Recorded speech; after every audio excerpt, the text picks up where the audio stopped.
Alors Caroline, c'est quoi pour toi être bienveillant? Je pense être bienveillant, c'est d'avoir une attitude qui remplie de bonté.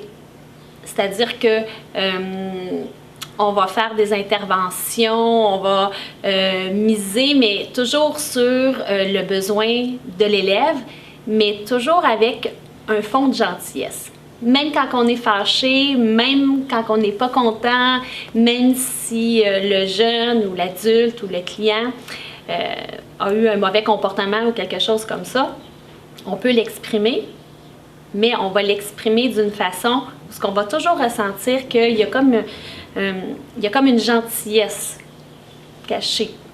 C'est pas qu'on ne cachera pas qu'est-ce qui s'est passé, on va intervenir, mais on va intervenir d'une façon pour que la personne ne se sente pas offusquée, ne se sente pas en colère ou va comprendre la portée de son geste, mais ça va être fait de manière gentille, comme on le ferait avec quelqu'un qui nous est cher. As-tu un exemple concret? Oui, moi par le passé, il y a des élèves que j'ai travaillé avec, c'était des élèves qui avaient peut-être, qui avaient des problèmes au niveau affectif. Alors peut-être qu'ils étaient dans des milieux peut-être multiculturels, qui étaient aussi défavorisés. Alors tu sais, ils arrivaient au Québec peut-être, puis la situation n'était pas facile. Donc au niveau de l'affectif, les parents étaient peut-être sollicités à faire autre chose, donc peut-être un peu moins investis pour leurs enfants. Alors ces enfants-là, quand tu veux intervenir, déjà qui sont un peu méfiants, ils sont dans un nouveau milieu, peut-être le français c'est peut-être pas ou non plus la langue maternelle. Alors c'est de passer ton point, de faire une intervention, mais de façon gentille. Donc s'il y a un élève qui est turbulent en classe ou qu'il n'arrête pas de bouger, qu'il a besoin d'une pause, puis que l'enseignant est un peu fâché de ça, puis là il faut que tu ailles chercher l'élève, ben, tu y vas d'une manière peut-être plus gentille. Moi, souvent, je dis « Hey, ça te tente de venir faire une petite marche avec moi? Hein? Je sens que tu as besoin de bouger. T'as-tu le goût? On va aller prendre un verre d'eau, une petite gorgée d'eau ensemble. » Alors, l'élève, dans ce temps-là, il ne se sent pas attaqué. Il sait très bien que pourquoi tu viens le chercher, parce que là, ça ne fonctionne pas et qu'il a besoin d'une pause.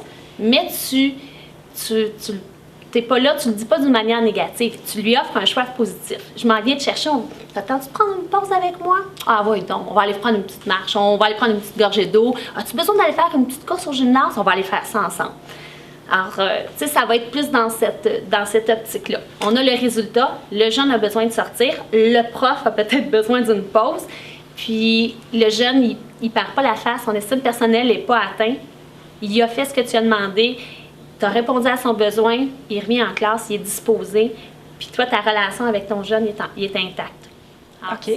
Puis, au niveau de l'enseignant, donc l'enseignant qui voit tes techniques, comment ils réagissent? Est-ce qu'ils s'approprient? Est-ce que c'est facile pour eux d'intégrer des attitudes comme ça bienveillantes?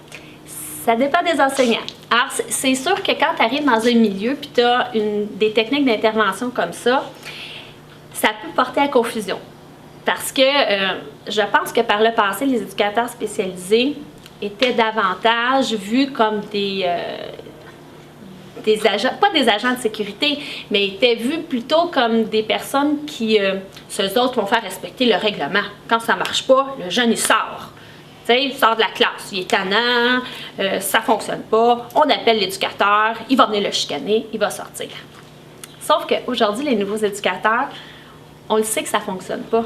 Ça fonctionne, il y a un arrêt d'agir, le jeune, il va arrêter. Mais il va arrêter pour combien de temps? Tu sais, ça ne répond pas à un besoin, puis ça ne motive pas le jeune à changer ses attitudes. Alors, c'est sûr, quand tu arrives dans un nouveau milieu, puis tu apportes cette nouvelle philosophie-là, ça prend un temps. Ça prend un temps, puis il faut que tu t'expliques aussi. Puis, tu sais, il faut que tu dises à l'enseignant, puis aussi aux directions, écoutez, moi, je ne suis pas là pour chicaner un jeune. Je suis là pour répondre aux besoins, je suis là pour l'accompagner, et je suis là pour y faire adopter des comportements positifs. Mais pour ça, ben moi, je vais mettre en place ma relation. Puis comment je vais le faire? Bien, c'est ayant une attitude gentille, bienveillante. Je vais être peut-être plus dans la douceur. Sauf que ça, après ça, quand je vais lui demander quelque chose, il va se conformer. Il va se conformer parce qu'il a envie de me faire plaisir, puis il sait qu'il est bien dans notre relation, puis il sait que ça va être honnête ce que je vais lui dire. Quand je ne serai pas contente, je vais lui dire adéquatement, puis lui aussi va être capable de me le dire, mais il va se mettre en mouvement pour changer. Est-ce que une attitude bienveillante, ça peut aussi fonctionner avec tout type d'élèves? Oui. Je pense que c'est la seule intervention commune à tous, qui peut faire du petit, puis pour les personnes âgées, je veux dire, tu sais, si tu te promènes dans le métro, puis il y a une explosion entre deux personnes pour une chicane, puis si toi, tu arrives avec une attitude bienveillante, calme, sourire, une gentillesse, une douceur, « Bonjour, ça va pas? Est-ce que je peux vous aider? » Déjà, juste ça, ça va désamorcer. Alors, un élève à l'école qui se sent bien, qui sait qu'il va être écouté, qui sait qu'il va être bien reçu. Tu sais, t'arrives, puis tu as un beau bonjour le matin par la personne qui surveille, là. Tu sais, dans la course, ça peut changer toute ta journée, là. Puis, ça se peut que tu ne sois pas quelqu'un qui est tannant, mais ça se peut que ça soit quelqu'un de timide aussi.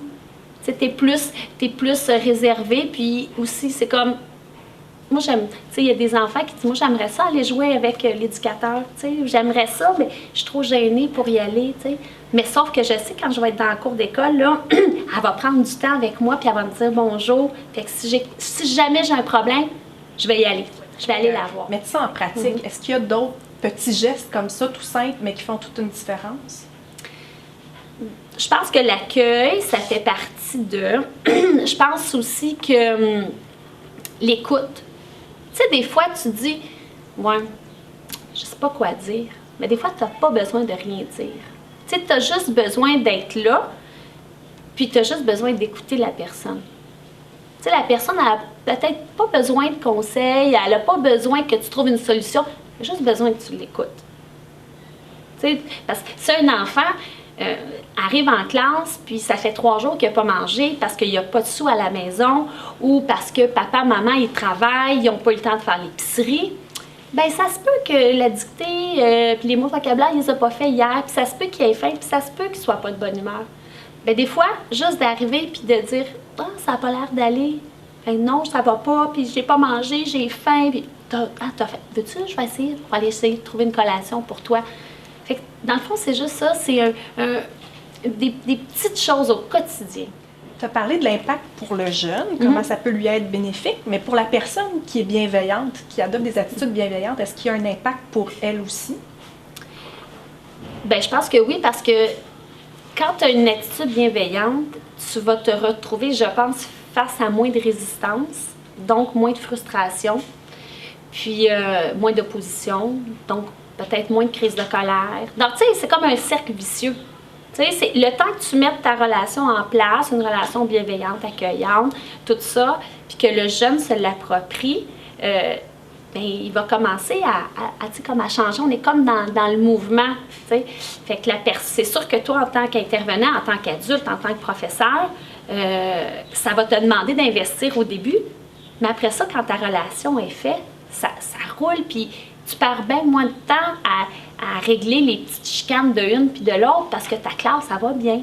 Ou ton groupe va bien. T'sais, si un va bien, ça va continuer l'ensemble, ça contamine. Puis ceux qui sont comme un peu, qui résistent un peu, ils vont se laisser contaminer par le reste.